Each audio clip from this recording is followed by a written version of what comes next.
listening to theoutdoorstation.co.uk. Welcome to The Travel Show. I think it's a splendid idea. Podcasting around the world. The UK's best podcasting show for world travellers of all ages. Welcome again. It's a podcast full of hints and tips for travellers of all ages travelling to all places. It's all about getting out and having much more fun.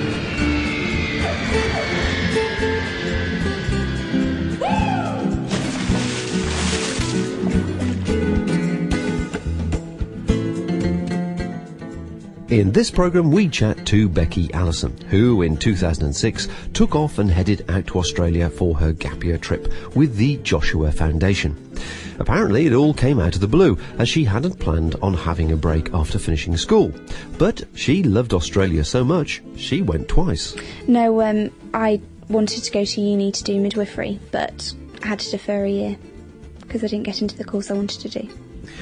So how did you get to hear about this particular project, and what inspired you to actually take part?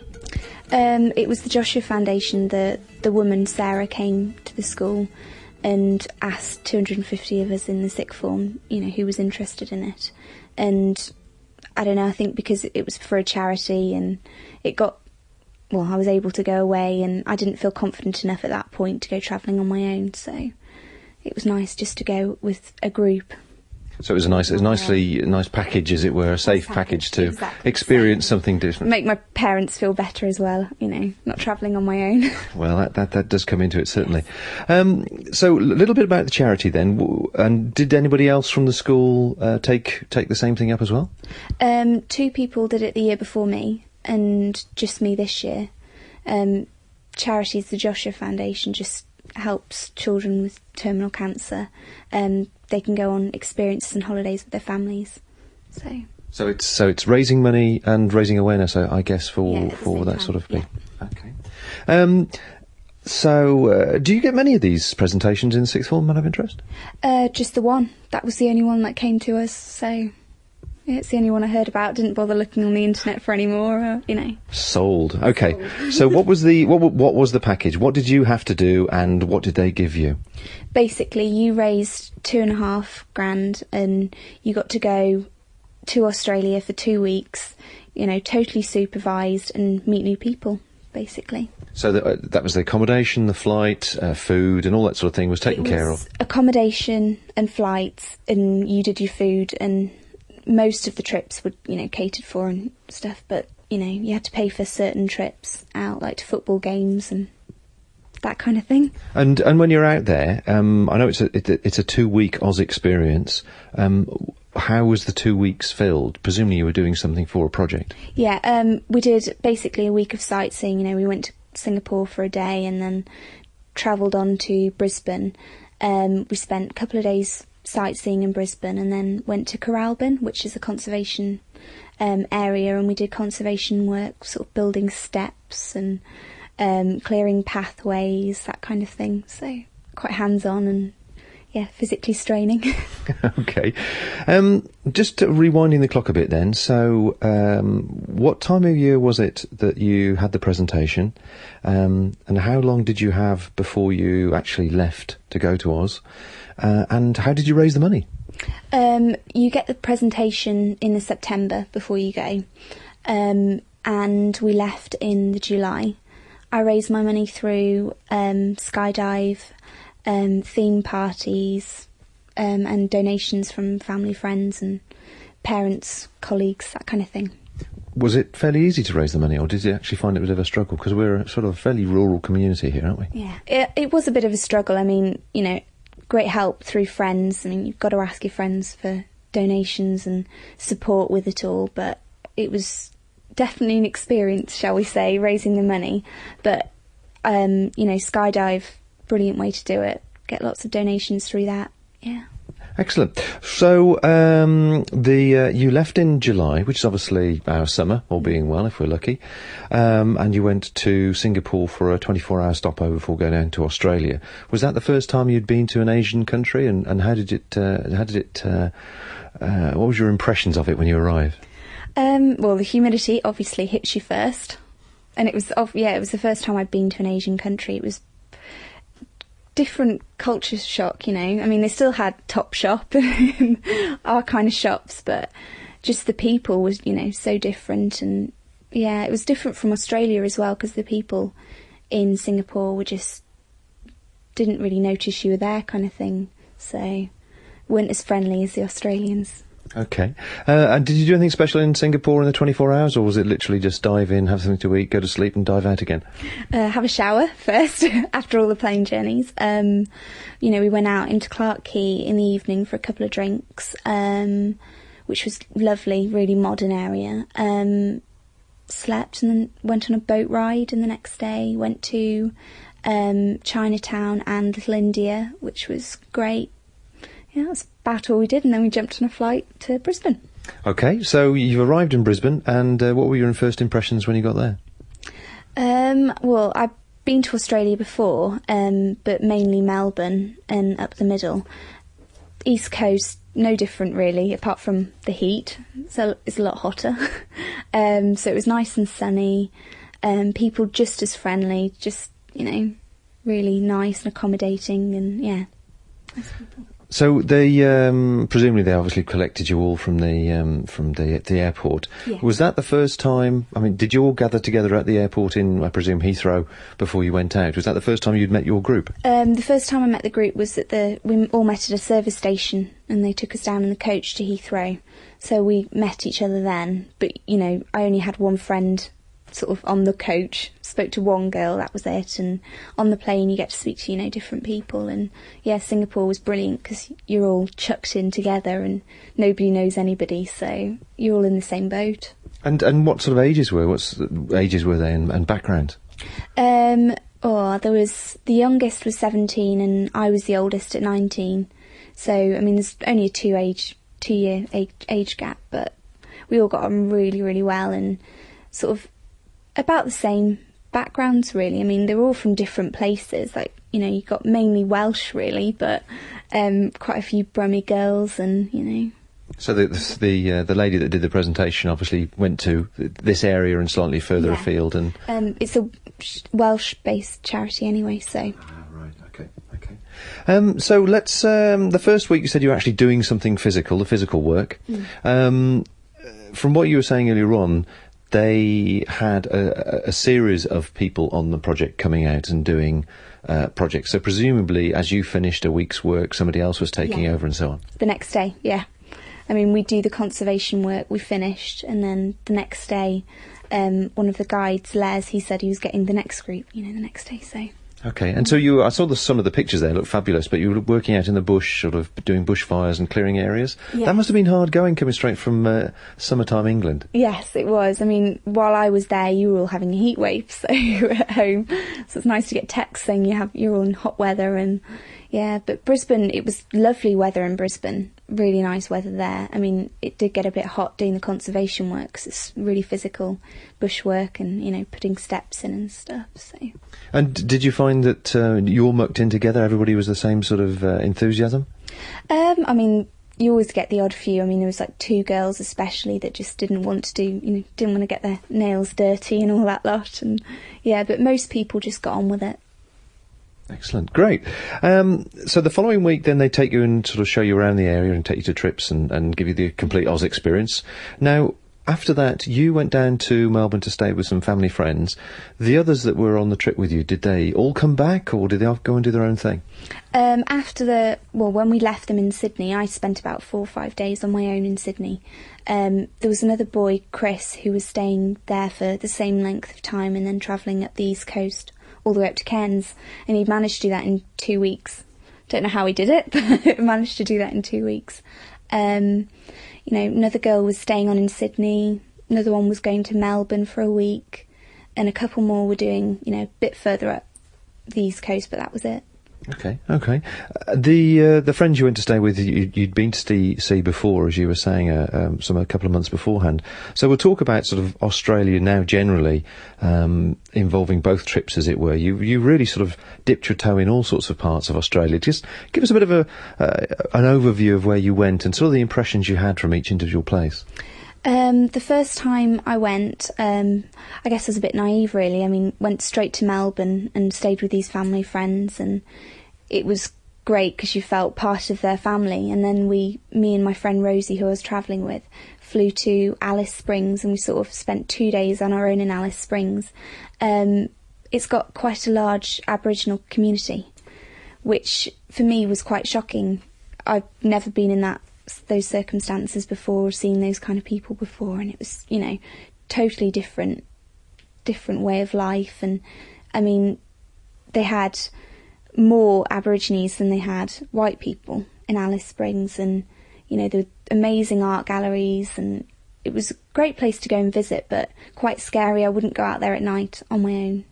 I mean, you get warnings from the people at your youth hostels saying, if you're going out, you go out in groups. And really? Yeah. Really? I know that, I mean, having been to Australia myself, I know when you're in the presence of a large number of Aboriginal people, it's not that they intend to make you feel awkward, no. But it's very unnerving, isn't it? Yeah. It's just physically, they're so different. Yeah, definitely physically they're different, but the guides had told us already, and the people at the youth hostel, just be careful because they do like to drink a lot, which some were lovely and came and talked to you and really nice. I had one come up and speak to me about Camilla and Charles, and nice people, but others, just a bit wary of because most of them were drunk. So that's a shame. And did you get to see? Well, obviously, you got to see Ayers Rock. Yes, I did, and Castuta. My opinion, Castuta's much better than Ayers Rock. Ayers Rock's, I don't know, it's a bit too hyped up, really. Okay. And what's the other one like?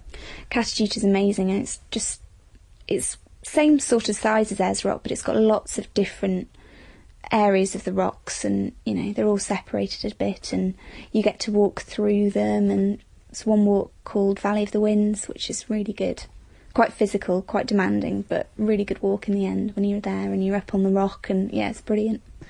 Am I right in thinking they've stopped people walking on top of Ayers Rock now because of its cultural significance? Ayers Rock, you can walk up part of it.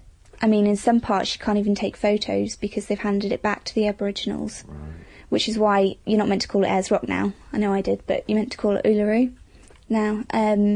So some places you can't take photos because of all of their traditions and everything. But yeah, there's still a railing for you to walk up there, and lots of people still do. Okay.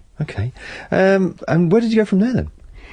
From there we carried on with that tour because we did a 9-day tour, which was brilliant because you get to meet so many different people. There's Germans, Polish, loads of people on the trip. Really good fun. And just an idea, that this tour you've taken part in, was it like a backpackers type level of tour, or was it a bit more at market than that? A bit more at market. It was quite a bit more expensive, but it was a lot more demanding, and you didn't have to stay in swags or under the stars all the time. I mean, there was the choice there and stuff, but it was good fun. And did you sleep under the stars at any stage? One night. Got a bit too freaked out, and halfway through went back into the tent, but well, at least I tried it. Excellent. So while you're out on this trip in the wilds, was there anything that sort of came out of the wilds to have a look at you and you stared back at it? There was one time in particular, while we were on the 9-day tour from Alice Springs up to Darwin, we stayed in this one campsite, obviously not roughing it. There were toilet blocks, and as I was in one and my friend was in the other, we were sharing one of the walls, and I looked up, as you do, and there was two little spiders, quite thick-bodied but small black spiders with a red dot on the back. And I said to my friend, "Can you see those?" And she said, "Yeah, it's okay, they won't hurt you, they're only small. If they're small, they can't do anything to you." Being naive, believed her, went out and asked my guide that was on the tour, and she said, "I'm pleased you didn't touch it because it could have killed a small child. It's a red-back spider, Oh, okay then. Did you see anything else like that at all on your trip, or was it just that one occasion? Saw golden orb spiders, but they don't hurt you or whatever if you leave them alone. I mean, they're quite big and they spin this golden web, and they're like the size of my hand. They're big spiders, but I hate spiders, so... Certainly as a country goes, they don't have the prettiest insects in the world, do they? No, definitely not. I mean, I didn't see any snakes while I was out there. I mean, the big thing with Australia, I mean, everybody says when you say you're going to Australia, watch out for the snakes and spiders. It's like, saw quite a few spiders, but snakes, no. And as long as you leave the spiders alone, you're fine, so... then we left Uluru and Katajuta and carried on up the Stuart Highway. Altogether took 9 days, and, you know, we kept stopping off to drop people off because, you know, you could pick to do 3 days or 6 days on the tour. Went up the Stuart Highway, went to... where did we go? Devil's Marbles, and stopped off at Litchfield National Park, Kakadu National Park, in the end reaching Darwin. So, but it was March then, so I mean it wasn't hot Australian summer, but it was bearable. Yeah, it was getting that way. Heat. So yeah, it was good fun. Okay, so did you then come back down the coast or return trip or what? That was the end of the first trip to Australia. Which was March time, wasn't it? March, time, April. Yeah. Okay, so the second trip, the one that came after the project, where did you go there? We did Brisbane, Sydney, and then Melbourne. So in Sydney, you know, there's all like the AMP Tower and obviously the Opera House, and we did the Sydney Bridge climb, which is a definite must when you go there. And then went to Melbourne, and we stayed because I've obviously been to I've been to Melbourne before, so we went to Bright, which is by the mountains, and Mount Buffalo. You can go and ski there, and you know it's that kind of weather in July that you can actually go and ski in Australia, which I'd never thought was possible, but I saw the snow, so yeah, that was, you know, it was lovely to go there because sort of. They say you should go to Bright in the autumn though, because the trees there are just gorgeous in the autumn. We went to a place called Echuca, which it was like the gold mining bit of Australia, all still in Victoria. And we went on a paddle steam boat, and you know did the touristy bit, and yeah, it's good fun. Okay, and did you at some stage go to the Blue Mountains as well? Yeah, that was in Sydney. We went with two of the people that stayed on from the Joshua Foundation trip. Me and them hopped on the train, you know, it's only like $11 or something for like a couple of hours on the train. Stayed in a youth hostel there. We only went for one night, which I was a bit gutted at because the afternoon that we were there, the first afternoon, we did Three Sisters.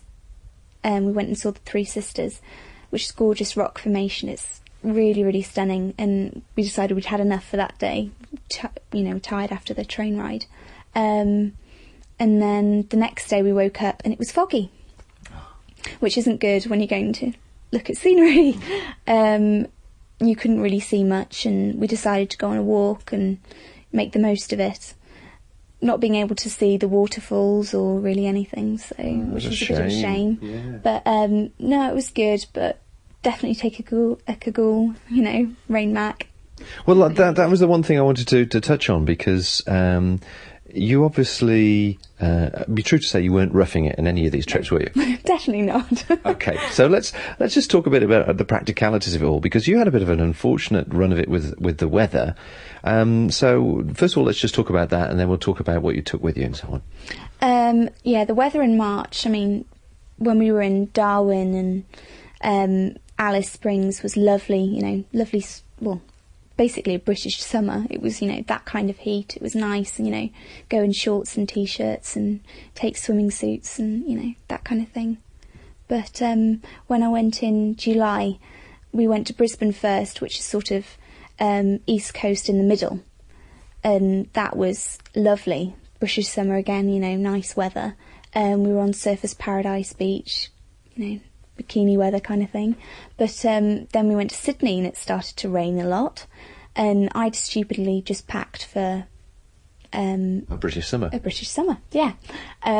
Forgetting to take umbrellas, that kind of thing. So brought an umbrella, thinking nothing of it, $5 or whatever. And then went to Melbourne, and it was freezing. Absolutely freezing. And when you say freezing now, put that in perspective. Is it like a winter here type yeah, freezing? British winter basically, which you wouldn't expect over in Australia. I mean, it was really cold, and I guess because you're over there and thinking of Australia being hot, it always seems colder for some reason. You know, going to bed with hot water bottle. Oh, thing. that cold. It was that cold. And had to buy a coat and that kind of thing, so... Okay, so it'd be obviously true to say you weren't quite prepared for it. No. So you'd packed for nice clothes for a British summer. Would that be true to say what you'd packed? Yeah, definitely. Okay. And what sort of? I mean, I know you got a 20k limit in the on the flights these days. You went twice. Did you take a rucksack both times, and was everything filled to the gills, or did you sort of leave a bit of space for a bit of shopping? The first time I took a rucksack, and I was only at about, I think, 17 kilograms on the way there. On the way back, obviously it was heavier, but I, being quite pale-skinned, you know, got quite burnt on my shoulders, and for most of the time carrying a rucksack with burnt shoulders, it's not nice. Oh, no, it's not good. No. So on the second trip, I decided to take a suitcase, and I was at 20 kilograms on the way out because of the size of the suitcase and everything, so... Well, you're a petite person, so that must have been an awful lot of shoes. An awful lot of shoes, yes. Okay.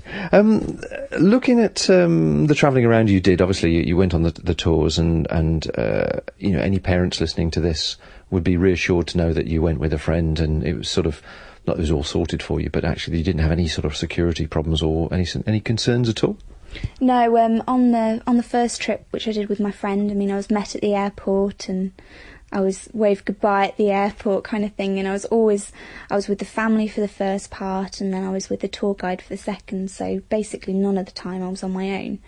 It was, you know, my mum was overjoyed the fact that I was going with somebody else, basically, you know. Okay, but did that aside, now looking back on it, had you not been as protected as that, it's not the sort of environment you would have felt particularly awkward about, would it, presumably? Not Melbourne. I felt totally safe at all times in Melbourne. Alice Springs, I wouldn't have gone out on my own in the evening, but in the day would have been fine. Yeah, Darwin would have been fine as well. So, but I was pleased I did the guided tour, because obviously you don't realise the size of Australia until you get there. And I mean, all of Australia is the size of all of Europe. You know, it's a massive, massive place. So I was pleased I did the guided tour for that bit. Yeah. And talking about guiding tour, I'm presuming you referred to a guidebook. Which book did you refer to? Lonely Planet. Yeah. Did it become the Bible? It did. It was good because, you know, for some of the time I did need a hostel to book, and you do need tours and things, so it's good because it's got all the internet addresses and telephone numbers to ring up. It's, you know, it's a handy guide. Yeah, so it does what it says on the cover, as they say. It didn't have enough pictures though, that was the only thing. Oh, you're supposed to take those yourself. Yes. The actual cost of a trip like this, you went for 3 weeks initially, and then you did the 5 week trip. Just to give people an idea, now we're talking about 2006. So how did the cost for the 3 week trip end up being so big? My own stupid fault, really. I didn't book my tickets till end of November time, and I was going in March, and so it ended up costing me £900 for the ticket. Wow. To Australia. And I mean, that's only for 3 weeks, so it's a lot of money. Yeah. But anybody who's going out, book it early. And how much spending money did you take with you? I took a grand for that one. Yeah. And we enjoyed ourselves, did we? Yes. We didn't come back with any change then? No change at all. Okay, and on the 5 week trip, you raised the £2,500, which paid for the flights and obviously the 2 week part of it, and also the return flight, presume. How much spending money did you take then as well? I took about a grand as well the second time. And you managed to make it last 5 weeks? 5 weeks, yes. I mean, it's quite cheap, all the stuff in Australia, but shopping, no. Well, yeah, let's talk about that for a second, because, you know, there are going to be people that perhaps go out there and want to buy things out there, or, you know, they might want to take a sort of pretty empty bag, shall we say, and dress locally or buy the bargains. What would you say was, because I've got a feeling you're a serial shopper when you get the chance. When I get the chance. From a girl's point of view, what's easy to buy, what's cheap to buy, what's great fun to buy, you know, what's great value out there? Definitely all kinds of tops and trousers, definitely. All kinds of shopping, really. I mean, I didn't buy any shoes while I was out there, but... You could have done. I could have done. Tops, trousers, I mean, I got a really good winter coat for $20, which is about £8 or something. Yeah, And it's really, yeah, unbelievable. It's really good value for shopping. So, looking back now with the experience that you've had, would you have taken less and bought more out there? Yes, definitely. I would have said if I got the money to do it, Yeah. I would have done it. So, the summertime clothes, perhaps you would have bought locally out there. Well, Australia's always good for summertime clothes. I mean, if you go to Bondi Beach and stuff, there's so many bikinis and shorts and everything. But I went in winter, so Yeah, but their winters isn't usually as bad as all that. But you obviously caught it wrong on that score. The other side of it, what did you find that really expensive? I don't know actually. The trips were good value for money? The trip, well, the one that I took probably was a bit more expensive than what most backpackers would have taken. But Which was how much? how much was it in the end? It was about $700, so it's about 350 quid roughly, isn't it? like that.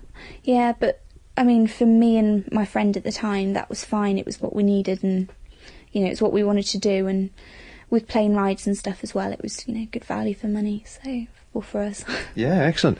Well, obviously a trip like this that came completely out of the blue when you weren't sort of considering it, and I know you're going off to do midwifery now. What are your lasting thoughts? What experiences did you have, and what are your lasting thoughts from taking a gap year break like this? Even though it was obviously family, friends that you were able to stay with, has it impressed anything upon you at all? I mean, I think especially the second trip where I got to meet lots of different people from all over Britain on the Joshua Foundation trip. That's definitely made a lasting impression on me. I've got especially two of the girls I'm still in contact with now. A couple of months down the line, and just great friends now. I mean, it builds your confidence up so much. I think going to uni now, I definitely feel much more confident than I would have done if I just left straight from college and gone. So definitely the best thing I probably could have done. Excellent. And do you know the website address? Should anybody want to follow up this project as an idea? It's www.joshuafoundation.co.uk. All one word. As easy as that. As easy as that. That's great. Well, last question would be, has it inspired you to carry on travelling at some stage, either during your training or after your training? I think after my training, definitely. I really want to go and do 3-4 months. More serious travelling now, But, Australia is a great place to go for your first time travelling. I mean, most of the places are really safe, and I did feel safe most of the time I was there. It's just a great experience to go, and especially with it being the same language as well. I mean, with them speaking English, it's a lot easier for your first time travelling. Yeah. That's brilliant. Lovely. Well, thanks very much indeed for your time. Fantastic story. And obviously when you do your next trip, I'd love to chat to you again. Thank you. Cheers.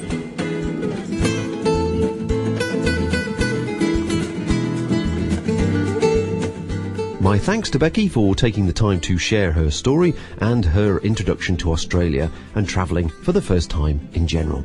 If you're interested in the charity concerned, that website once again is www.thejoshuafoundation.co.uk, and there'll be a link to it next to this podcast on our website.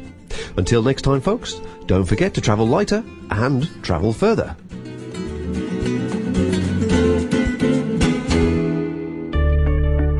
This independent programme is produced and hosted by theoutdoorstation.co.uk.